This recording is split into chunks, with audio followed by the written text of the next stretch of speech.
Assalamualaikum warahmatullahi wabarakatuh. Video kali ini kita membahas mengenai desain penelitian eksperimen. Nah, ini saya merujuk dari sumbernya buku Profesor Sugiono ya. Nah, dari sumber tersebut desain penelitian eksperimen atau experimental design terbagi atas 4. Nah, yang pertama itu adalah pre-experimental design, yang artinya penelitian eksperimen yang belum sungguh-sungguh karena masih terdapat variabel lain yang mempengaruhi tetapi tidak diteliti pada penelitian ini. Nah, contohnya misal saya buat di sini hasil belajar siswa. Nah, hasil belajar siswa ini kan dipengaruhi oleh banyak hal, yaitu ada faktor internal, faktor intern, dan faktor ekstern. Nah, di setiap faktor itu juga terbagi lagi. Contohnya faktor internal yang ada dalam diri siswa itu seperti minat belajar, kemudian motivasi, kecerdasan.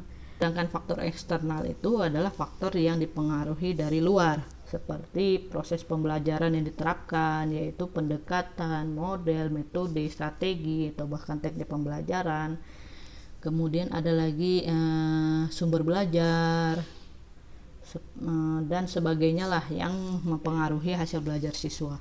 Namun untuk pre-eksperimental ini saudara tidak meneliti semuanya, jadi dia paling hanya beberapa lah gitu, beberapa variabel bebas yang diukur untuk mempengaruhi variabel terikat. Nah, kalau saudara melakukan penelitian seperti itu, maka bisa dinyatakan termasuk ke dalam desain pre-eksperimental.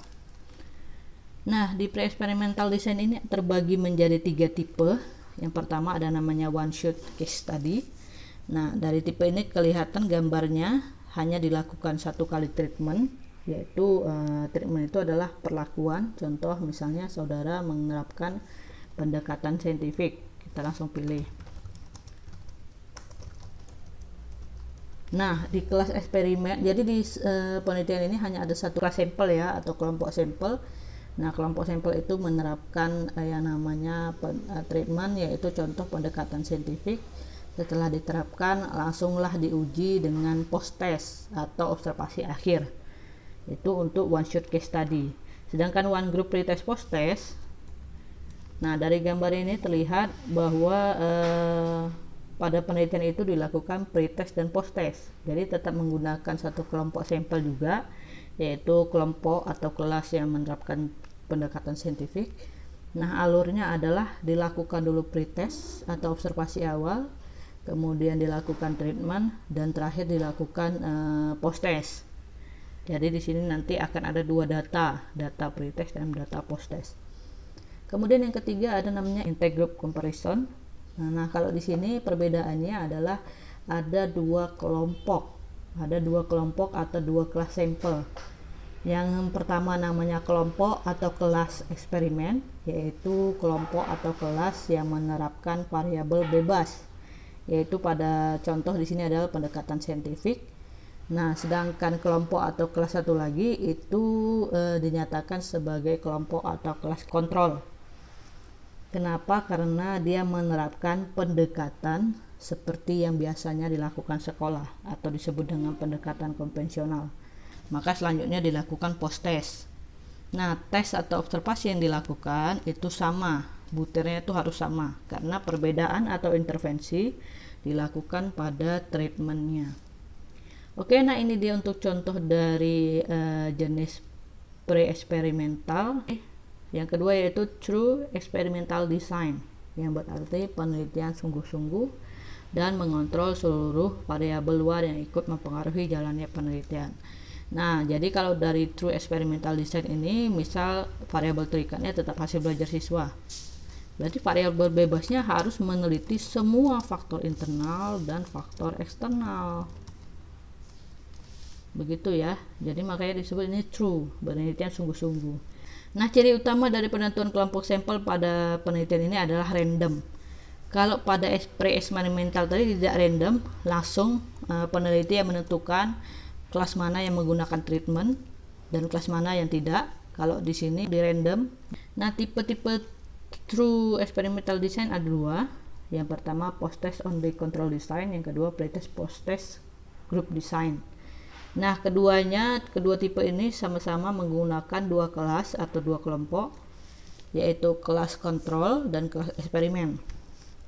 Perbedaannya terletak pada di tipe pertama itu hanya menggunakan post-test atau observasi akhir, sedangkan pada tipe kedua sebelum treatment dilakukan harus dilakukan dulu pretest atau observasi awal. Itu tadi untuk true experimental design. Kita masuk ke tipe atau desain yang ketiga, namanya adalah factorial experimental design. Kalau dua desain sebelumnya itu hanya ada dua variabel, terikat dan bebas. Sedangkan untuk factorial experiment design itu ada yang namanya variabel moderator. Apa sih variabel moderator? Ini sedikit dijelaskan. Variabel moderator adalah variabel yang dapat mengubah pengaruh dari variabel bebas terhadap variabel terikat. Contoh, hasil belajar dengan kita katakan mode problem based learning. Oke, nah ini termasuk dalam faktor eksternal ya. Nah, jadi variabel moderatornya itu bisa gaya belajar atau minat belajar, atau bisa juga minat membaca. Nah, kenapa? Karena bagi sebagian siswa yang mungkin mempunyai gaya belajar problem based learning ini kan pembelajaran yang berbasis pemikiran, karena harus ada hal yang mau dipecahkan, masalah yang mau diselesaikan. Jadi untuk gaya belajar yang sifatnya kinestetik itu akan kesulitan untuk belajar menggunakan problem based learning. Namun untuk gaya belajar yang lain bisa jadi sesuai begitu ya. Makanya pengaruh dari variabel bebas itu belum tentu bisa mempengaruhi hasil belajar kalau ternyata si siswa itu mempunyai gaya belajar yang berbeda. Nah, itulah moderator. Begitupun untuk minat belajar dan sebagainya. Nah, desain untuk factorial eksperimen ini hanya ada satu tipe, yaitu seperti gambar yang di slide ini. Dia juga menggunakan dua kelompok atau dua kelas sampel. Kelas pertama namanya eksperimen, kelas 2 namanya kontrol. Jadi alurnya yaitu di random dulu untuk menentukan kelompok atau kelas yang akan terlibat. Kemudian dilakukan pretest yaitu O1 dan O3. O1 pada kelas eksperimen, O3 pada kelas kontrol. Kemudian diterapkan X yaitu model problem based learning pada kelas eksperimen. Sedangkan di kelas kontrol mungkin menggunakan model yang biasa dilakukan di sekolah. Setelah itu barulah diukur Y-nya. Y-nya diukur. Jadi kalau di tadi Y-nya adalah gaya belajar, moderatornya ada gaya belajar, berarti dilihatlah gaya belajar siswa pada penelitian tersebut. Ya, gaya belajar itu harus sama alat ukurnya atau instrumennya pada kelas kontrol ataupun kelas eksperimen. Kemudian yang terakhir ada namanya post-test. Jadi post-test ini sama atau observasi akhir O2 dan O4. Oke, nah jadi yang menjadi ciri khas dari tipe ini adalah variabel moderator. Yang terakhir ada namanya quasi experimental design. Nah, ini mirip dengan pre-experimental design karena juga termasuk penelitian eksperimen semua atau belum sungguh-sungguh. Nah, perbedaannya itu adalah pada pre-experimental design dia hanya ada 3 tipe. Yang pertama one shot, hanya satu kelompok sampel. Yang kedua one group, satu kelompok sampel juga tapi pretest post-test. Dan yang ketiga dia intake group, 2 kelompok sampel tapi hanya melihat post-testnya saja. Nah, kalau di quasi Yang pertama itu ada time series design, jadi dites dulu, pretestnya beberapa kali, diterapkan treatment, baru di post test beberapa kali, dan juga menggunakan 2 kelompok sampel. Sedangkan pada non equivalent itu mirip dengan intake. Nih, pre-eksperimental itu intake group, hanya mengukur post test, sedangkan non equivalent itu mengukur pretestnya juga. Nah, jadi intinya adalah saudara, desain tadi dari 4 desain ini mempunyai prosedur yang berbeda-beda, ya, dan juga variabel yang diukur. Contoh seperti pre-eksperimental design dan quasi eksperimental design itu biasanya hanya ada 2 variabel.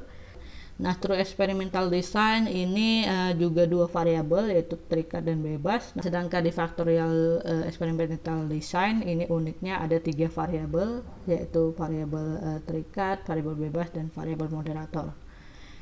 Nah, sekian pembahasan tentang desain penelitian eksperimen. Semoga saudara bisa memahaminya dan lebih paham lagi jika saudara juga langsung mencari jurnal penelitian atau laporan hasil penelitian dengan 4 desain berikut ini, ya, pre-eksperimental, true, factorial, dan quasi. Jadi lebih jelas dia alur dari keempat dari desain penelitian tersebut.